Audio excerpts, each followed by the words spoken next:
Friends, अगर आप CTET paper two science की तैयारी कर रहे हैं तो आपको अच्छी तरह से पता होगा एनसीईआरटी की किताबें क्या मायने रखती है। बिना एनसीईआरटी को पढ़े और उसको गहराई से समझे सीटेट को क्रैक करना ना नामुमकिन है, क्योंकि ना सीटेट क्या है, हमेशा थ्योरी के अंदर से लाइन के बीच से क्वेश्चन निकाल खोद खोद कर सवाल पूछता है। इसलिए आज की क्लास में हम शुरू करने जा रहे हैं एनसीईआरटी साइंस चैप्टर 1, जिसका नाम है भोजन ये कहाँ से आता है। और पता है फ्रेंड्स, इस क्लास का ना सबसे खास बात क्या होने वाला है, जो नोट्स हम पढ़ने वाले हैं ना, उसमें मैंने नए वाले एनसीईआरटी और पुराने वाले एनसीईआरटी आपको अभी स्क्रीन पे दिख रहा होगा, दोनों एनसीईआरटी के कंटेंट को मैंने मिक्स कर दिया है। एक एक पन्ना मैंने खुद बैठकर इसका खंगाला है, ताकि एक छोटा से छोटा पॉइंट भी ना छूटने पाए। समझिए कि पूरी की पूरी एनसीईआरटी की बुक को ही मैंने यहाँ सीधी आपके लिए इस आसान से नोट्स के रूप में कन्वर्ट कर दिया है। और इस नोट्स की एक एक लाइन, हर एक पॉइंट आपके एग्जाम के लिए बहुत ज़्यादा इम्पोर्टेंट है, सुपर इम्पोर्टेंट है। इससे बाहर आपका एक भी क्वेश्चन नहीं जाएगा, ये आप लिख कर रख लीजिए। तो चलिए बिना 1 सेकंड बर्बाद किए बिल्कुल एक-एक पॉइंट को अपने दिमाग में छापते हुए आज की क्लास को शुरू करते हैं। चलिए फ्रेंड्स, सबसे पहले हम समझते हैं कि आखिर भोजन का महत्व क्या है। हम जो भोजन करते हैं, हम जीवित रहने के लिए हम जो खाना खाते हैं, वो आता कहाँ से है? हम सभी को जीवित रहने के लिए, बढ़ने के लिए, स्वस्थ रहने के लिए भोजन की ज़रूरत होती है। और जब हम खाना खाते हैं तो उससे हमारे शरीर को जो है वो ऊर्जा मिलती है, एनर्जी मिलती है। हमारे शरीर की वृद्धि करने में, हमें जो है वो रोगों से बचाने में, अलग-अलग बीमारियों से बचाने में जो भोजन है वो हमारी मदद करता है। आप लोग ये भी जानते हैं कि सीटेट अब वैसे सीधे-साधे सवाल नहीं पूछता है, उसका पूछने का तरीका जो है वो बदल चुका है। वो गहराई से क्वेश्चन पूछता है, आपको एनसीईआरटी पढ़ना ही होगा। इसलिए यहाँ का हर एक पॉइंट जो है वो बहुत ज़्यादा इम्पोर्टेंट है। अब थोड़ा-सा हम आगे बढ़ते हैं और जानते हैं कि जो हम भोजन करते हैं उसका स्रोत क्या है, उसका सोर्स जो है वो क्या है, वो आता कहाँ से? तो देखिए, भोजन ना हमें मुख्य रूप से 2 सोर्स से प्राप्त होता है, पौधों से प्राप्त भोजन और नीचे हम ये भी पढ़ेंगे कि जंतुओं से प्राप्त भोजन। पौधों से प्राप्त होता है और जंतुओं से प्राप्त होता है। पहला यहाँ पे आ जाएगा पौधों से प्राप्त भोजन, जैसे कि धान यानी कि चावल आपको पता है, गेहूँ आ जाएगा, फल, हरी सब्जी और दालें। और दूसरा जो स्रोत है वो जंतुओं से प्राप्त भोजन, जिसके बारे में मैंने नीचे यहाँ पे लिखा है। इससे क्या-क्या हो जाएगा, दूध हो जाएगा, अंडा, मछली, झींगा और जो है वो मांस। यहाँ पे मैंने जितने एग्ज़ाम्पल्स लिखे हैं ना, वो भी एनसीईआरटी में दिए गए हैं, तो इनको तो आपको याद करना ही है। जो है वो उदाहरण को आपको अपने दिमाग में रखना है। देखिए, मैं आपको पूरे भरोसे के साथ कहती हूँ कि जिस तरह से मैंने इस नोट्स की एक-एक लाइन को तैयार किया है ना, इससे बाहर एक भी क्वेश्चन जा ही नहीं सकता। फिर ज़्यादातर हमारे स्टूडेंट ने ये नोट्स ले लिया है, तो इसको खोल कर रखिए और वीडियो से समझिए, इतना इनफ होगा। और जो लेना चाहते हैं व्हाट्सएप पे मैसेज कर लीजिएगा। बहुत ही कम प्राइस में आपको ये पूरी की पूरी नोट्स जो है वो मिल जाएगी। साथ में जो है वो पेडागोजी, साइंस पेडागोजी, फिर मैथ पेडागोजी वगैरह भी आपको मिल जाएगा। व्हाट्सएप पे मैसेज कर लीजिएगा, वहीं पर आपको पेमेंट प्रोसेस और फी स्ट्रक्चर क्या है वो बता दिया जाएगा। हम कहाँ पे थे? हम पढ़ रहे थे जंतुओं से प्राप्त भोजन। अब देखिए आगे हम पढ़ते हैं। यहाँ से एग्जाम में ना सीधे स्टेटमेंट वाले सवाल बनते हैं। तो पौधे के जो भाग हम खा सकते हैं उन्हें हम खाने योग्य भाग कहते हैं। और एक नोट है, इसको आप समझ लीजिएगा कि जो है वो कई पौधे के ना हम एक से अधिक भाग भी खाने योग्य होते हैं। जैसे आपके नोट्स में मैंने उदाहरण भी दिया है, आप यहाँ पे देख सकते हो।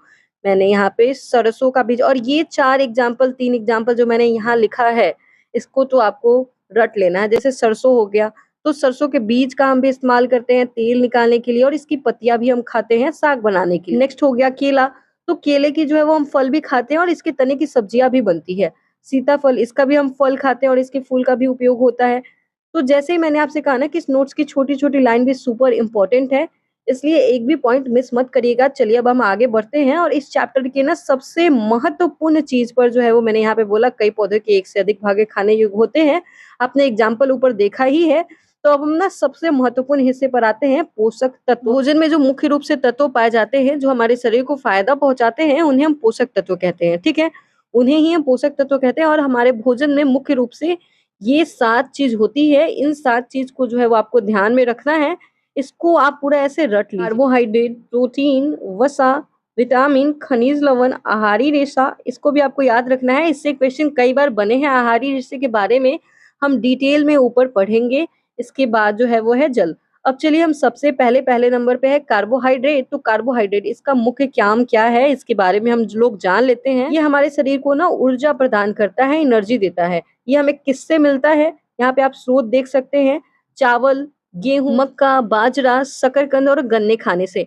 स्रोत भी आपको याद रखना है। और यहाँ एक और बात याद रखिएगा कि चावल में अन्य खाद्य पदार्थ की तुलना में, मैंने नीचे लिखा हुआ है, चावल में ना अन्य खाद्य पदार्थ की तुलना में कार्बोहाइड्रेट की मात्रा जो है वो सबसे अत्यधिक होती है। ये क्वेश्चन आपसे पूछा जा सकता है। अब हम बात करते हैं मंड की। तो फ्रेंड्स सीटेट ना यहाँ से प्रैक्टिकल वाले सवाल पूछता है कि टेस्ट कैसे करेंगे। तो ध्यान रखिएगा, किसी भी खाद्य पदार्थ पर यदि हम टनु आयोडीन विलयन, ये आपको ध्यान रखना है, टनु आयोडीन विलयन की 2 से 3 बूंद डालते हैं और अगर उसका रंग क्या हो जाता है, नीला या काला, इसमें आपसे 2 क्वेश्चन पूछे जा सकते हैं कि क्या डालना है और उसका रंग कैसा हो जाएगा। तो नीला और काला, इस चीज को आपको याद रखना है। तो समझ जाइएगा उसमें स्टार्च मंड को ही स्टार्च कहते हैं। यहाँ पे आप ब्रैकेट में देख सकते हो, छोटी छोटी चीजें भी मैंने इसमें ऐड करी है। अब हम दूसरे पूछ सकते हैं, तो यानी कि हमारा प्रोटीन जो है वो क्या करता है, प्रोटीन शरीर की वृद्धि करने में, हमारे शरीर में जो टूट-फूट होती है उसकी मरम्मत में सहायता करता है। इसलिए प्रोटीन को क्या कहते हैं, प्रोटीन को शरीर वर्धक भोजन भी कहते हैं।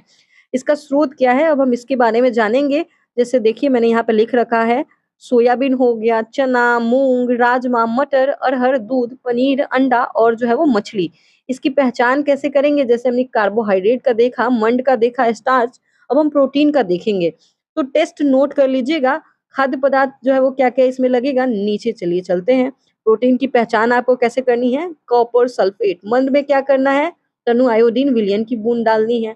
यहाँ पे कॉपर सल्फेट जो है वो कास्टिक सोडा का विलयन डालने पर यदि उसका रंग कैसा होगा, बैंगनी होगा, तो समझ जाइएगा कि उसमें प्रोटीन की जो है वो मौजूदगी है, प्रोटीन उसमें मौजूद है। ये ना एक-एक शब्द आपके दिमाग में छप जाना चाहिए। देखिए तीसरे नंबर पर आता है हमारा वसा। वसा यानी कि जो है वो फैट। वसा भी हमारे शरीर को ऊर्जा ही प्रदान करता है और हमारे शरीर को गर्म रखने में मदद करती है। लेकिन यहाँ पे एक फैक्ट याद रखिएगा, नीचे देखिए, एक सेकंड मैं नीचे स्क्रॉल करती हूँ। यहाँ पे एक फैक्ट आपको याद रखना है कि वसा जो है वो कार्बोहाइड्रेट की तुलना में अधिक ऊर्जा प्रदान करता है। इससे जो है वो कई बार क्वेश्चंस पूछे गए हैं, अधिक ऊर्जा प्रदान करता है। इसके स्रोत क्या-क्या है वो भी देख लेते हैं। इसके स्रोत जो है वो आपको हो जाएँगे घी, मक्खन, दूध, मूँगफली, नारियल तेल, सूर्यमुखी का तेल और जो है वो सोयाबीन का तेल। इसके बाद हम जानेंगे, ये छोटा-छोटा पॉइंट बहुत ज़्यादा मुश्किल नहीं है, बस जो है वो समझने की देर है। वसा की पहचान आपको कैसे करनी है? वसा की पहचान करना तो सबसे ज़्यादा आसान है। यहाँ पे आप देखिए, यदि आप किसी खाद्य पदार्थ को कागज़ पर रगड़ते हैं और उस पर तेल जैसा धब्बा बन जाता है, तो वो वसा की उपस्थिति को दर्शाता है। तीनों में सबसे आसान जो है वो वसा को पहचानना है। अब देखिए विटामिन, आज की क्लास का हमारा जो आखिरी टॉपिक होगा ना फ्रेंड्स, वो है विटामिन। पहला चैप्टर है, आज हमने सिर्फ पहला चैप्टर कवर किया है। कल हम सेकंड चैप्टर कवर करेंगे। विटामिन के बारे में जानते हैं, विटामिन क्या करता है? विटामिन जो है वो हमारे शरीर को रोगों से बचाता है और हमारी आँखें, हड्डियाँ और दाँतों, मसूड़ों को स्वस्थ रखता है। ये हमें किससे मिलते हैं, इसका स्रोत क्या है, वो भी हम देख लेते हैं। टमाटर, संतरा, अमरूद, नीम, आंवला, हरी सब्जियों से। और यहाँ पर इस आखिरी पॉइंट को तो आप बिल्कुल भी मत जो है वो छोड़िएगा। इसको स्टार मार्क कर लीजिए, इस पर स्टार मार्क कर लीजिए। भोजन को पकाते समय क्या होता है कि विटामिन सी गर्मी के कारण जो है वो आसानी से नष्ट हो जाता है। ये सवाल कई बार एग्ज़ाम में पूछा गया है। तो फ्रेंड्स देखा आपने नए और पुराने एनसीईआरटी का ये जो पूरा निचोड़ है, जो हमने आज पढ़ा है, इसे अगर आपने अच्छे से तैयार कर लिया, चैप्टर 1 जो है वो बहुत छोटा था, इसलिए इसकी क्लास भी बहुत छोटी हुई है। हम इसको बहुत अच्छे से पूरे एनसीईआरटी को कवर करने वाले हैं। फ्रेंड्स चैनल पे नए हैं तो चैनल को ज़रूर सब्सक्राइब कर लीजिएगा और इसकी फुल नोट्स आपको बहुत ही कम कीमत में मिल जाएगी, व्हाट्सएप पे मैसेज कर लीजिएगा। मिलते हैं अगली वीडियो में कल की क्लास 2 चैप्टर 2 क्लास 6।